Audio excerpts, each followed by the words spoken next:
चीन की बढ़ती मनमानी पर भारत लगाएगा रोक। भारत ने की चीन को घेरने की तैयारी। मोदी सरकार बनाएगी ब्रह्मपुत्र नदी के नीचे सुरंग। देश में पहली बार किसी नदी के नीचे बनेगी सुरंग। दोस्तों, भारत अपनी ताकत लगातार बढ़ाता ही जा रहा है। बात चाहे रक्षा क्षेत्र की हो या फिर विकास की या फिर तकनीकी की, हर क्षेत्र में भारत सबसे आगे निकलने की कोशिश कर रहा है। वहीं अब भारत एक ऐसा कदम उठाने जा रहा है जहां भारत की आधुनिक तकनीकी तो देखने को मिलेगी, लेकिन साथ ही चीन की नाक में भी दम होने वाला है। डोकलाम और गलवान घाटी के बाद भूटान के साथ चीन के सीमा विवाद से पैदा होने वाली चुनौतियों से निपटने के लिए अब भारत भी कमर कस चुका है। इसके लिए भारत सरकार ने ऐतिहासिक ब्रह्मपुत्र नदी के नीचे एक ऐसा सुरंग बनाने की योजना बनाई है जिसमें बस ट्रेनें चलेंगी। इसका निर्माण सड़क और रेल मंत्रालय और सीमा सड़क संगठन करेगा। इसकी घोषणा वैसे तो लगभग 2 साल पहले ही हो गई थी, लेकिन इसकी रूपरेखा अब बन रही है। ये पहला मौका है जब भारत किसी नदी के नीचे सुरंग का निर्माण करेगा, और ये भी पहली बार होगा कि चीन के बॉर्डर के करीब इस टनल का निर्माण होगा। कहा जा रहा है कि यह सुरंग चीन के जियांगसूर प्रांत के ताइहू झील के नीचे निर्मित हो रही सुरंग से लंबी होगी। ये टनल भारत के लिए रणनीतिक तौर पर काफी महत्वपूर्ण होने वाली है, क्योंकि इसकी मदद से असम और अरुणाचल प्रदेश पूरे वर्ष आपस में जुड़े रह सकेंगे। इसके अलावा इस सुरंग की मदद से मिलिट्री सप्लाई और हथियारों की आपूर्ति भी की जा सकेगी। चीन के साथ पूर्वी लद्दाख में लाइन ऑफ एक्चुअल कंट्रोल यानी LAC पर हमेशा तनाव ही बना रहता है। इन हालातों के बीच भारत सरकार ने असम और अरुणाचल में निर्माण कार्यों को आगे बढ़ाने का मन बना लिया है। आपको बता दें कि ब्रह्मपुत्र नदी असम और अरुणाचल प्रदेश होते हुए तिब्बत और फिर चीन तक जाती। अरुणाचल प्रदेश से लगी चीन की सीमा पर पड़ोसी देश की आक्रामक नीतियों के चलते यह सुरंग बहुत महत्वपूर्ण होने वाली है। रक्षा सूत्रों के माने तो भारतीय सेना ने सरकार से कहा था कि वो इंग्लिश चैनल के तर्ज पर ब्रह्मपुत्र नदी के नीचे सुरंगों का निर्माण के बारे में सोचे। सेना का मानना है कि पुलों को दुश्मन आसानी से निशाना बना सकते हैं, लेकिन सुरंग होने से ऐसा नहीं हो सकता। चीन ने 1962 की जंग के बाद से इस पूरे इलाके में तेजी से अपनी पैठ मजबूत की है। तकरीबन 3500 किलोमीटर के सांची सीमा को लेकर दोनों देशों ने 1962 में जंग भी लड़ी, लेकिन विवादों का निपटारा न हो सका। दुर्गम इलाका, कच्चा पक्का सर्वेक्षण और ब्रिटिश साम्राज्यवादी नक्शे ने इस विवाद को और बढ़ा दिया। दुनिया के 2 आर्थिक महाशक्तियों के बीच सीमा पर तनाव उनके पड़ोसियों और दुनिया के लिए भी चिंता का कारण है। भारत के लिए चिंता की बात यह है कि भूटान के पूर्वी क्षेत्र में ट्रासीगांग जिले में 650 वर्ग किलोमीटर इलाके में फैली वन्य जीव अभयारण्य की सीमा अरुणाचल प्रदेश से सटी है। वहीं चीन ने अरुणाचल को साल 2014 में अपने नक्शे में दिखाया था। राजनीतिक विश्लेषकों का कहना है कि चीन का मकसद अरुणाचल के मुद्दे पर भारत पर दबाव बढ़ाना है। इसकी वजह यह भी है कि पूर्वी क्षेत्र में भूटान के साथ उसका कभी कोई सीमा विवाद भी नहीं था। चीन के प्रयास का मुंहतोड़ जवाब देने के मकसद से भारत ने भूटान के ट्रासीगंग जिले में स्थित साकटेंग वाइल्ड लाइफ सेंचुरी से होकर असम और अरुणाचल प्रदेश स्थित तवांग को जोड़ने के लिए सड़क बनाने की योजना बनाई है। बॉर्डर रोड्स ऑर्गेनाइजेशन की ये परियोजना सामरिक रूप से बेहद अहम है। इसके तैयार हो जाने पर असम की राजधानी गुवाहाटी और तवांग के बीच की दूरी लगभग 150 किलोमीटर कम हो जाएगी।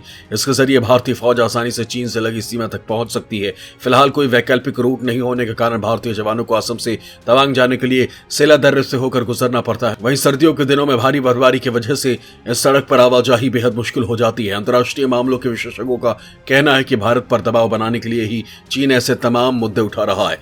लेकिन अब ब्रह्मपुत्र में लंबी सुरंग बनाने की महत्वाकांक्षी योजना का ऐलान कर भारत सरकार ने भी अपने इरादे जता दिए हैं।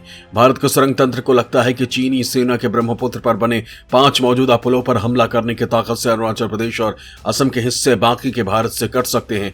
अब इस नदी के नीचे 14.85 किलोमीटर लंबी सुरंग दक्षिणी किनारे पर सुमालीगढ़ और उत्तरी किनारे पर गोहपुर को जोड़ेगी। ये नागरिक और सैन्य आवाजाही का वैकल्पिक रास्ता हो पाएगा। प्रधानमंत्री नरेंद्र मोदी ने सड़क और रेल मंत्रालयों से लागत बचाने के लिए सड़क और रेल सुरंगों को एक साथ बिछाने की योजना बनाने और मिलकर काम करने को कहा है। इसके लिए इस सुरंग का निर्माण किया जा रहा है। इस सुरंग को लेकर अमेरिकी कंपनी लुइस बर्जर इस पर काम करने वाली है, जिसने प्रोजेक्ट की DPR भी तैयार कर ली है। योजना के अनुसार यहाँ 3 समानांतर सुरंगें बनाई जाएंगी, एक सड़क के लिए, दूसरी रेल के लिए और तीसरी आपातकालीन उपयोग के लिए। हर सुरंग 9.8 किलोमीटर की होगी और यह पहली परियोजना होगी जहां एकीकृत सुरंग निर्माण किया जाएगा। किसी भी आपात स्थिति में निकासी के लिए इन सुरंगों को क्रॉस पैसेज से जोड़ा जाएगा। इस रणनीतिक बहुमॉडल परिवहन प्रणाली का उद्देश्य जमुरी हाट सिलघाट अक्ष के माध्यम से उत्तरी असम, तवांग और अरुणाचल प्रदेश के बाकी हिस्सों की ओर रेल और राजमार्ग नेटवर्क को जोड़ना है। इसका उपयोग आम लोगों और दूसरों के कामों के लिए किया जा सकता है। एक अनुमान के मुताबिक सरकार इन सुरंगों पर करीब 7,000 करोड़ रुपए खर्च करेगी। इससे पहले सड़क परिवहन मंत्रालय के तहत आने वाली कंपनियां NHIDCL ने केवल वाहनों के लिए जुड़वा सुरंगों का प्रस्ताव रखा है और 12,800 करोड़ रुपए खर्च करने का अनुमान लगाया है। पानी के भीतर सुरंग परियोजना भी एक इंजीनियरिंग चमत्कार होगी और असम और अरुणाचल प्रदेश के बीच यात्रा के समय को कम करके देश को रणनीतिक रूप से लाभ देगा। प्रस्तावित सुरंगों का निर्माण टनल बोरिंग मशीनों का उपयोग करके किया जाएगा और काम शुरू होने के बाद इन्हें पूरा करने में लगभग 2 से 2.5 साल लग सकते हैं। सुरंग के अंदर हवा का दबाव काफी कम होगा। इसके लिए सुरंग के अंदर ताजी हवा के लिए ventilation system, fire fighting light की व्यवस्था और इमरजेंसी एग्जिट की सुविधाएं भी दी जाएंगी। टनल में पहली बार क्रैश बैरियर लगाए जाएंगे, जिससे 80 से 100 किलोमीटर प्रति घंटे की रफ्तार से दौड़ने वाले वाहनों की दुर्घटना होने पर वाहन पलटने के बजाय क्रैश बैरियर से टकराकर सड़क पर आ जाएंगे। ब्रह्मपुत्र नदी के नीचे बनने वाली टनल में आने और जाने के लिए पृथक 2 ट्यूब होंगे। बीच में ये दोनों ट्यूब आपस में जुड़े होंगे।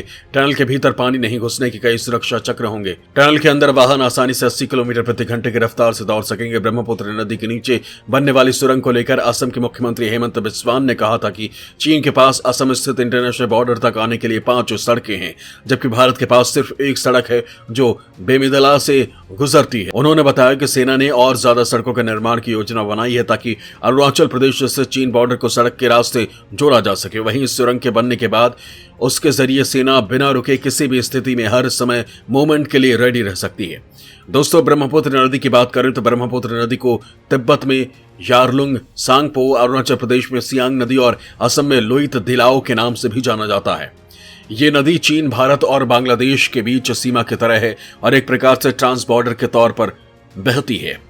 पानी के बहाव के लिहाज से ये दुनिया के 9वीं सबसे बड़ी और लंबाई के हिसाब से 15वीं सबसे बड़ी नदी है। ब्रह्मपुत्र नदी करीब 3,969 किलोमीटर लंबी है। नदी की औसत गहराई करीब 124 फीट है। ये नदी मानसरोवर झील क्षेत्र से निकलती है जो कैलाश पर्वत के करीब है।